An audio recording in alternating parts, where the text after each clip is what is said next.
Good evening, everybody, and welcome to another episode of Here's the Truth with AP. I'm your host, AP, and here's the truth. The truth is, nothing stopping the Trump train. Not two impeachments, not the slander he took for 10 years now, not the name calling, not the twisting of every word he said, not the lawfare in the courts, not the lies to attack him, not the media who has printed about 10%, and that's generous, positive articles about him, not two assassination attempts, one that hit his ear. Nothing. Nothing is stopping him. Trump is on his way to victory. Before I look at the polls and before I look at any of those systematic things, just look at her campaign. Her campaign started out as joy. This is joy. This is what we're going for. And that wasn't resonating because she was losing in the polls. Then she tried to steal his policies. No tax on tips. I'm for fracking. That wasn't resonating. And recently she's running two different ads in Michigan and Pennsylvania with different messages about Israel. That's not working. And now they're in full Alinsky mode. Polarize your opponent, attack him, attack his support system, get rid of them. And that's not working. And so let's look at her campaign. She just recently gave up North Carolina. She's thrown in the towel there. They've removed $2 million from North Carolina for ads. She's given Trump North Carolina. Her actions wreak desperation. That's how you know she is losing. But the interesting thing is the actions by her party to start her campaign should have told everybody that they didn't think they could win. They've got superstars waiting in the wings in the Democratic Party, and they haven't even tapped into them. They allowed Kamala to run. They threw her under the bus. They knew that she was disliked. They knew that she was a word salad mess. They knew that she didn't have it. And then instead of giving her a vice president like Shapiro, which she wanted, and Pelosi said, nope, we're giving you Walz, that should have told everybody that they are not going to win this election. And so they're going to groom the future superstars of the Democratic Party, like Westmore, like Josh Shapiro. And then look at the mainstream media. They're freaking out. It used to be, it was pretty obvious that they were left, that they hated Trump by twisting his quotes, by reporting misinformation. But they're freaking out so much at this point that they're even saying that Trump wants Cheney to go in front of a firing squad. That's how deranged these people have become. They're freaking out. He said, referring to her penchants for being a war hawk, he said, let's put her with a rifle standing there with 9 barrels shooting at her, okay? Let's see how she feels about it. When the guns are trained on her face, they've all war hawks when they're sitting in Washington in a nice building and saying, oh, geez, well, let's send 10,000 troops into the mouth of the enemy. That's what he said. Does that sound like he wants to put her in front of a firing squad? I mean, if you have a brain and you're not suffering from Trump derangement syndrome, you know what he meant. But the mainstream media and the Democrats are at full freak out mode right now because she's losing. She's losing badly too. Because if he wins, the enemy within, the people that pull the strings of the government, the people that really control what's going on, because let's face it, folks, we've become an oligarchy. We're ruled by money now. Something that he doesn't give a shit about because he's got plenty of it. And we saw that when he ran the last time, when he was president for 4 years. He lost $800 million of his own wealth, didn't take a paycheck. He doesn't care about that. He wants to rid the swamp. He wants to rid government of the enemy within, the people that make this country. These people are panicking because they know what he did to combat them and fight them for the 4 years he was in office. Folks, it's a good thing for America. That's what we have to understand, is ridding government of the swamp, of the people that run this country because of the money. It's a good thing. Get rid of them. Get them out. And if it takes the military to get these crooked people out of America, which was a once great nation, a nation that everybody looked up to, that we're now the laughing stock. If that's what it takes, get him out. We're at that point, and he's winning. It's clear. He's way ahead. And how do we know? We know by her actions, as I just said. We know about the deranged actions from the media. This latest is just ridiculous. It's absurd. And they're trying to pawn it off and hope the American people believe them. But the thing that they overcompensate for is the American people are not stupid. The American people are figuring out what the Democratic Party are like, and the polls. That's how we know that Trump is winning, and he's going to win on Tuesday. But I'm not just talking about the polls that you read on the websites and the polls that you see in the press. I'm talking about the fact that Nate Silver, who is one of the best pollsters in the country, has told us that they are holding back the actual polls because Kamala is falling so far behind so fast. I'm going to read you something that my friend sent me. Thanks, Gimbo. He said, Nate Silver is among the leading pollsters on the planet. He created 538, which was bought and is used by several major news services. He pointed out that the other pollsters are analyzing the data and holding it back because the election is slipping from Kamala too quickly. If the data comes out too strongly, the pollsters will no longer get paid for additional polls. So they're cooking the books. They're making the polls seem close because they can continue to get paid and the networks can continue to have people watching. It's not close, guys. Trump is way ahead. We have 7 battleground states: Arizona, Nevada, Georgia, North Carolina, Michigan, Wisconsin, Pennsylvania. And without those states, right now, Harris leads 226 to 219. The winner needs 270. If we use Silver's forecast, the best pollster in the country, we have the following results. Nevada is 54% Trump. Pennsylvania is 60% Trump. North Carolina is 65% Trump. Georgia is 66% Trump, and Arizona is 72% Trump.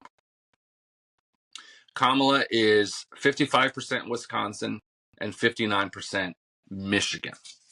That puts us at 287 Trump, 251 Harris. It's over. What I am really interested in is seeing what happens in New York, what happens in New Hampshire, and what happens in New Mexico. Because as I was researching this tonight, I had some breaking news. Elise Stefanik, who is a congresswoman in New York, reported this. Trump is ahead in New York swing districts that Biden won by 15 points. New York, folks, is in play. And what was I saying 2-3 months ago? New York is going to be in play. How did I know that? Common sense. The immigration problem in New York. The fact that nobody can buy a house and nobody can rent anything in New York. The crime in the subway. People are sick of it. New Yorkers are not going to put up with that. Eric Adams called out the Biden administration because of the migrant problem in New York. It was a perfect storm of chaos that was going on in New York.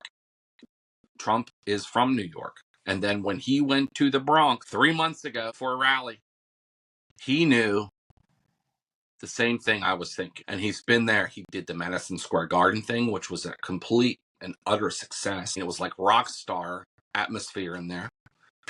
New York is in play, folks. And if New York's in play, New Jersey's in play.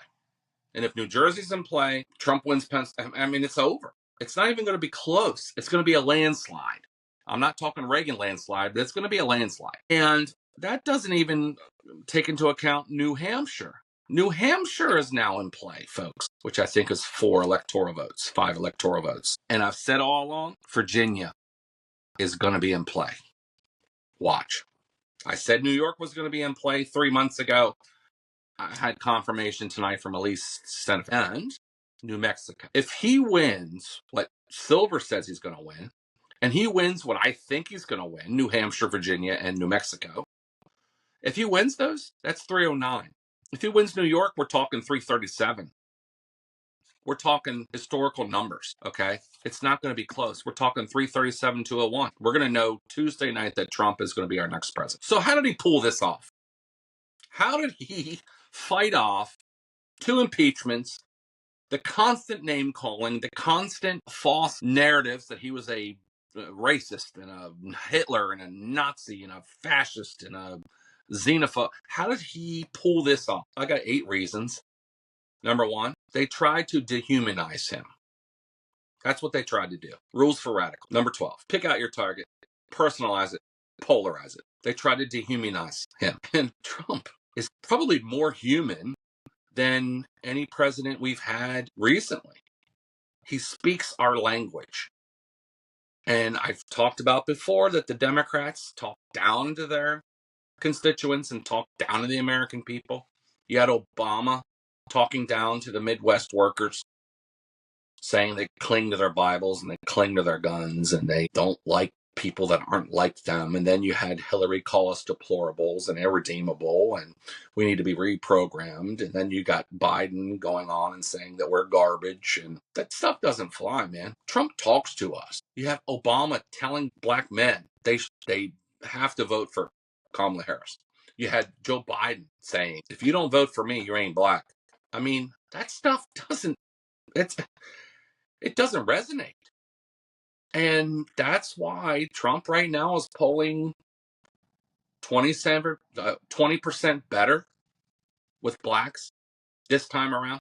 20%. Number 2 reason Trump is going to win on Tuesday. They weaponized the government against a political candidate. The American people saw through that. They raided Mar-a-Lago for the same reason that Biden was brought in for questioning.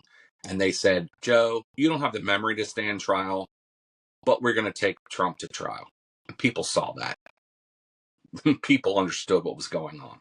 It was political. New York ruled a $500 million fine against Donald Trump for taking loans for Mar-a-Lago that didn't hurt anybody and that he paid the bank back for. And the judge said Mar-a-Lago is only worth about $18 million and Trump, over whatever. I mean, people have nothing to do with appraisals.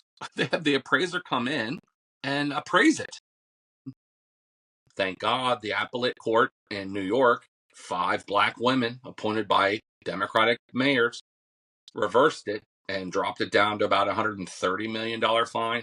They saw it. They ruled a fine that claimed Trump raped her. That's what the media was saying. He raped her when she went on Anderson Cooper and said it wasn't rape. It wasn't sexual. It wasn't violent like you normally think rape is. He did what he did, and they sided with her. And the American people were like, come on. And then we have Georgia, the RICO case. It's the furthest thing from RICO as you can imagine. It's not RICO. And so the American people see through that BS. They saw that they tried to weaponize the DOJ and the justice system against a candidate, which is what fascists do, which is what Russia did in 1917, which is what Hitler did.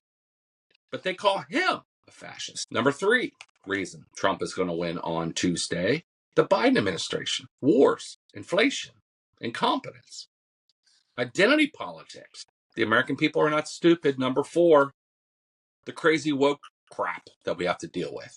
The gender identities and the gender transitions in public schools that is going on. Men and women's sports, pronouns. Number 5, terrible candidates.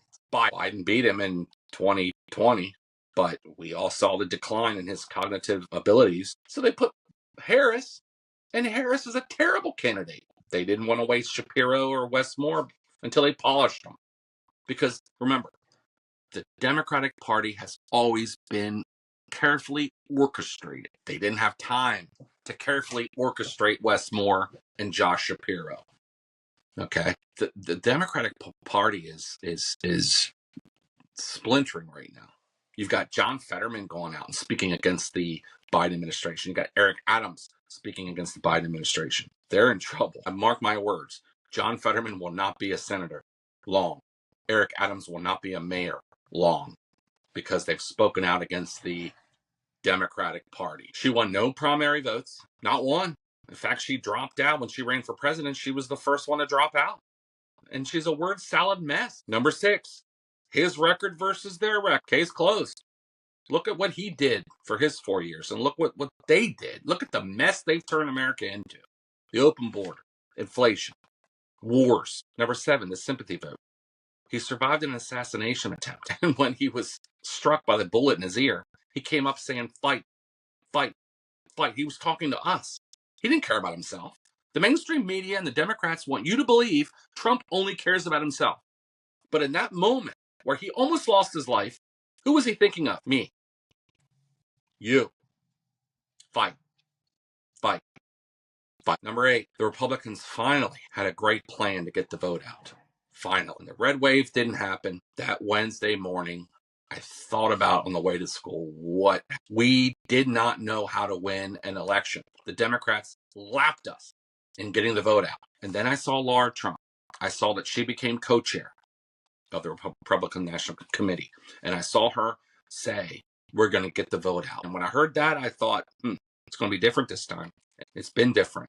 I mean, I get texted 4 or 5 times a day from the Republican Party about who am I going to vote for. And so those 8 reasons are the reason why Trump is going to win on Tuesday. The only question I want answered now is how many electoral votes is he going to win? Is it going to be 287, 274, or is it going to be 337? Is he going to win New York? Is he going to win Virginia? Is he going to win Pennsylvania, which I think is going to win Pennsylvania? But the question, New York, Virginia.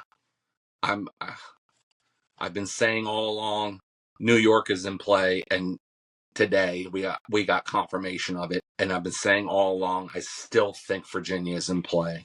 I haven't gotten confirmation of that yet, but watch Tuesday night. So my prediction, Trump wins 337 to 201 Tuesday night. Well, thanks for hanging out, and I will see you next time.